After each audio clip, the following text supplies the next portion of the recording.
According to CBS News, millennials themselves consumed a total of 42%, which is about 159.6 million cases of wine sold in the United States last year. I myself am both a millennial and a wine drinker, so I have a lot of experience with both types of wines and different people who are my age. With a consumer market that is consistently focused on by many companies across different industries, we will look at the process of creating red wine by examining the grape selection process, second, preparing the grape solid to become a liquid drink, and third, taking the liquid wine and preparing it for the consumption of these individuals. To begin, let's look at the selection process for the grapes, which are inevitably to become the alcoholic wine drink that we all have come to know and love. Slide 2. To ensure the end product is going to meet the needs and desires of the end consumer, winemakers must find the perfect grape. Grapes, according to the Laurel Gray Vineyards, are the only fruit that have the necessary acids, esters, and tannins to consistently make natural and stable wines. The tannins are those things that make the grape bitter to taste, dry wine. Now, grapes should also be not only bitter, but also have a sense of sweetness so that we can completely enjoy it as a consumer. The grape itself can be harvested by hands or by machines, but most companies choose to do it by hand so that they don't damage the grapes with their machines. Now that we have selected the perfect grape with those tannins and esters, we're going to begin the process of turning it into an alcoholic beverage. First part there, the grapes have been carefully selected. Now they're ready to be crushed and begin the fermentation process. During the extraction of the grapes are crushed and pressed to create a freshly pressed grape juice, which is referred to in the industry as the must. Slide 3. Now, fermentation immediately begins within 6 to 12 hours. What happens there is that two main requirements of fermentation have to be present. First, sugar. Second, yeast. Now, grapes themselves, the juice within, is full of natural sugars.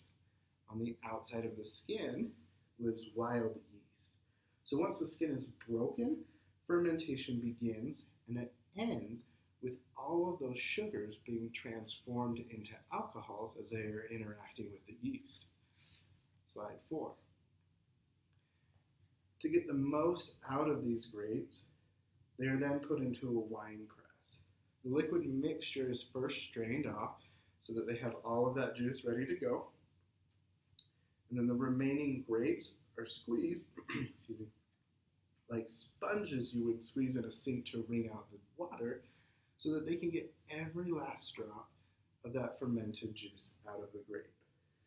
The wine then is filtered to keep larger particles from making it to the end consumer, because that's not what we want to see at the very end, is to take a drink of chunky wine.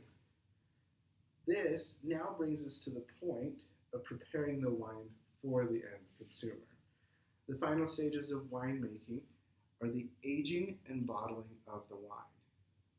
Though wine can be bottled right away, about 1% of wine is meant to be aged over time, so that it is then placed into barrels so that it can continue to develop that natural wine taste. Wine, after it is either fermented or aged, depending on the type, is then bottled or packaged to reach its end consumer. There's a couple of ways of doing this. Traditional ways are to bottle it in glass bottles to preserve the product itself, and we see them all throughout stores.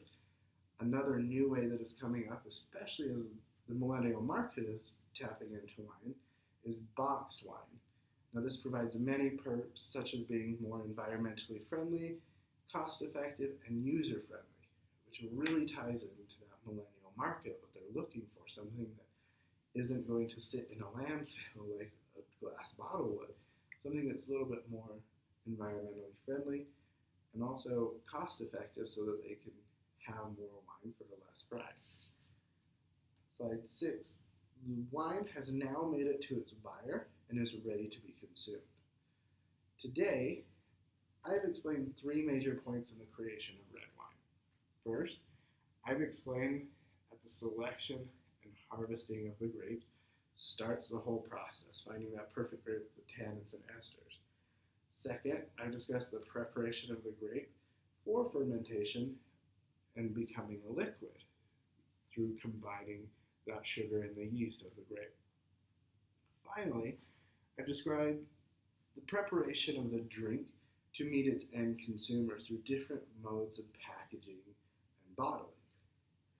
As millennials are becoming the largest consumers of wine sold in the United States, I believe we can continue to see the wine industry adapt their strategies to cater to the needs of this market, looking for a natural selection process of the grape, looking to package it in more environmentally friendly sources so that when it reaches its end consumer, it's something that is appealing to them not only for the taste, but for the look and for the end result of the product itself. So that is how wine is made, starting from the grape itself to when it's on your table and you're consuming it as a part of your meal. Thank you for your time.